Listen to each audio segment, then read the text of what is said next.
ಯಾಕೆ ಅಷ್ಟೊಂದು ಗಾಬರಿಲಿದ್ಯಾ? ಕಾಲ್ ಮಾಡಿ ಏನೋ ಮಾತಾಡ್ಬೇಕು ಅಂದೆ, ಏನಾಯ್ತು?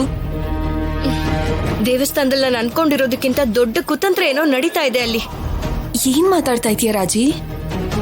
ಹೌದು ಆದ್ಯ, ದೇವಸ್ಥಾನದಲ್ಲಿ ಸಿಸಿ ಕ್ಯಾಮೆರಾ ಇಟ್ಟಿರೋ ವಿಷಯ ಅವ್ರಿಗೆ ಗೊತ್ತಾಗೋಗಿದೆ. ಸಿಸಿ ಕ್ಯಾಮೆರಾ ಎಲ್ಲ ತೆಗ್ದಿದ್ದಾರೆ. ಈಗ ನಾನು ಅಲ್ಲಿಗೆ ಹೋಗಿ ಬರ್ತಾ ಇರೋದು.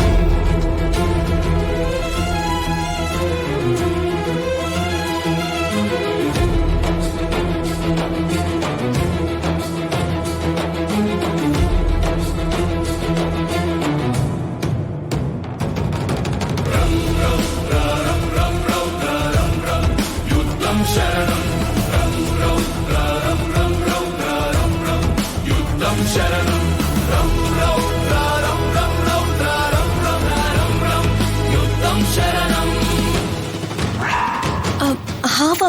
ಹೌದು ಆದ್ಯ, ಇದಕ್ಕೂ ಮುಂಚೆ ಶೌರ್ಯ ಸರ್ನ ಸಾಯಿಸ್ಬೇಕು ಅಂತ ನೋಡ್ದಂತ ಹಾವೇ ಮತ್ತೆ ನನ್ನ ಹತ್ರನೂ ಬಂದಿದೆ.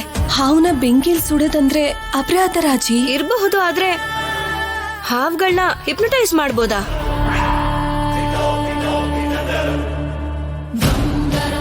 ಅದಷ್ಟೇ ಅಲ್ದೆ ದೇವಸ್ಥಾನದಲ್ಲಿ ಯಾರೋ ಏನೋ ಅಗಿತಾ ಇರೋ ಸದ್ದು ಬರ್ತಾ ಇತ್ತು ಆದ್ಯ.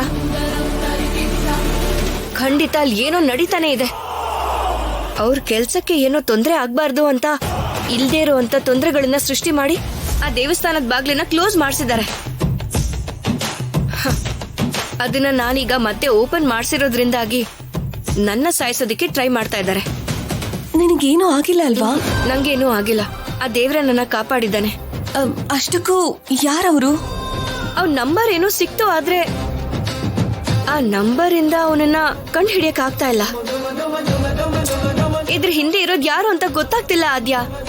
ದೇವಸ್ಥಾನನ ಕಾಪಾಡಕ್ಕೋಸ್ಕರ ನೀನ್ ಎಲ್ಲಿ ತೊಂದ್ರೆಲ್ ಸಿಗಾಕೋತೀಯ ಅನಿಸ್ತಿದೆ ರಾಜಿ. ಅಷ್ಟಕ್ಕೂ ನೀನ್ ಒಂಟಿಯಾಗಿ ಯಾಕೆ ಹೋದೆ ರಾಜಿ? ಭಯ ಪಡಬೇಡ, ನಂಗೇನೂ ಆಗಲ್ಲ.